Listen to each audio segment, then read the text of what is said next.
My dear brothers and sisters, only they who have crucified themselves.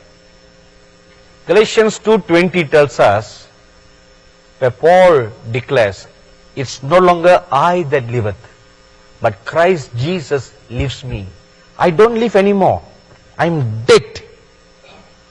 Christ lives in me. You know, the scripture tells us that dead knows nothing. Right? The dead knows nothing.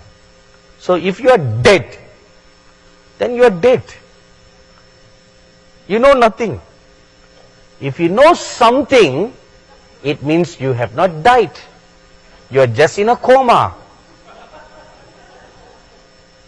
Those who are in a coma will snap up, to life. A few months ago, or last year, a famous racer, car racer, Michael Schumacher, world champion racer. He went skiing with his son, fell down, hit on his head, and went into a coma for 8 long months. Nobody knew. Doctors gave up hope. And his wife, she told the doctor, Doctor, I have all this money. I'm willing to spend all our fortune if only my husband can be healed. The doctor told her, all your money cannot wake him from his sleep. It's too late. Let's pull the plug off. She didn't want to do it.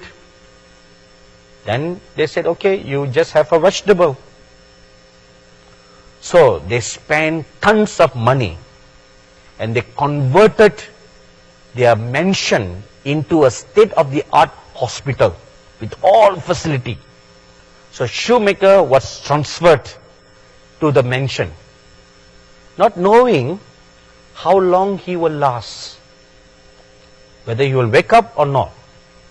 Have you heard of Ariel Sharon, the former Prime Minister of Israel? He went into a coma, 8 long years, and he died. He didn't get up. He didn't wake up. He died. So, what's going to happen to Schumacher? I don't know Schumacher personally, but somehow I felt saddened. He's a nice guy. I read about him, very humble man, no airs about him. So I felt sad that this has happened to him. Then suddenly, one day, he woke up. Woke up to his normal self. Although he could not race anymore, but he was not a vegetable. He was normal. So, people who are in a coma can get up to their normal life.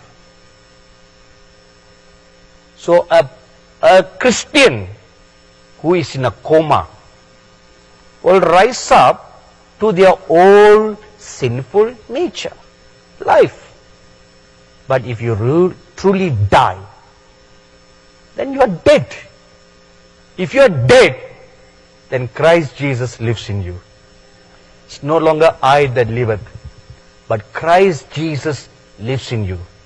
And the life that I now live, I don't live anymore. I live by the faith of the Son of God who lives in me and through me. This is the crucified life we need to come to live now. Romans 8:13 and Colossians 3:5 tells us like that. So first, you need to crucify ourselves. Secondly, we need to crucify our passions. Galatians 5:24 says that. Crucify your passions. Those passions that are unsanctified. The passions that are ungodly. The passions that are covetous. Crucify that. Third, the world is crucified unto me. The Apostle Paul says like that in Galatians chapter 6 verse 14. All the things in the world, they should not hold on to you. Nothing wrong to have a nice mansion house. Nothing wrong. Nothing wrong to have a nice luxury car, Nothing wrong to have a career, nothing wrong to have tons of money with you. However, all these should not hold you. They should not become an idol in your life. If the Lord says, let go, you should be willing to let go. You should not be like Lot's wife. Lot's wife came out of Sodom, but Sodom was inside her. The Sodom that was inside her did not come out. It came along with her because it was inside her.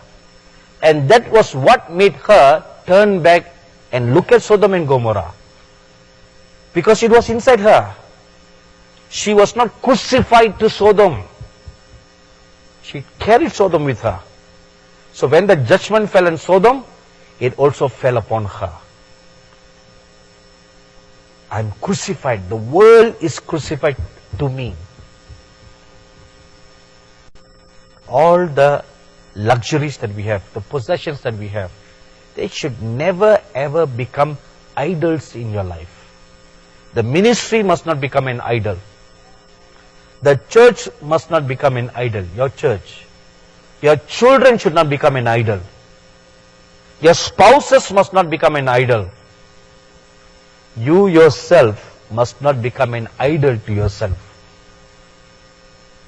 You are dead. If you are dead, the dead knows nothing. The dead knows nothing. Chew on it. Meditate on it. The dead knows nothing. I pondered and pondered on that scripture, The dead knows nothing. That's true.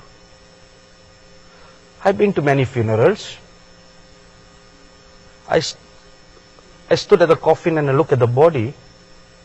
No matter the good, the bad or the ugly you speak, the dead knows nothing,